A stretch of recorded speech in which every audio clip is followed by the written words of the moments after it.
ಸ್ಕೂಲಲ್ಲಿ ಓದುತ್ತಾ ಇದ್ದೀನಿ. ನನಗೆ 5 ವರ್ಷ. ಇವತ್ತು ನಾನು ಪುಟ್ಟ ಕೃಷ್ಣರು ಕಾಳಿಂಗ ಮರ್ದನ ಪಾತ್ರ ಮಾಡುತ್ತಾ ಇದ್ದೀನಿ. ಬೃಂದಾವನದ ಪಕ್ಕದಲ್ಲಿ ಹರಿತಾ ಇರುವ ಯಮುನಾ ನದಿಯಲ್ಲಿ ಕಾಳಿಂಗ ಎಂಬ ವಿಷಭರಿತ ಹಾವು ಅಲ್ಲಿ ವಾಸ ಆಗಿತ್ತು. ಅದರ ಉಸಿರಿಂದ ನೀರೆಲ್ಲ ವಿಷ ತುಂಬಿಕೊಂಡಿತ್ತು. ಕುಡಿ ಪಕ್ಷಿ, ಮನುಷ್ಯ, ಪ್ರಾಣಿ ಎಲ್ಲವೂ ಸತ್ತೋಗ್ತಾ ಇದ್ವು. ನಾನು ಅದಕ್ಕೆ ಒಂದು ಉಪಾಯ ಮಾಡಿದೆ.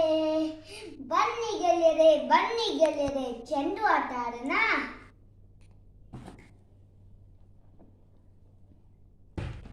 ಅಯ್ಯೋ, ಚೆಂಡು ನೀರಿಗೆ ಬಿದ್ಬಿಟ್ಟು. ನಾನು ಹೋಗ್ಬಿಟ್ಟು ತಗೊಂಡು ಬರ್ತೀನಿ.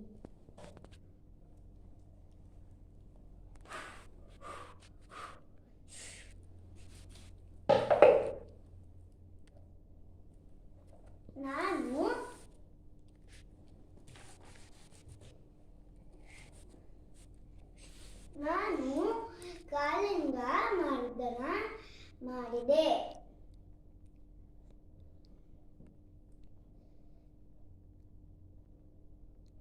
ಧನ್ಯವಾದಗಳು.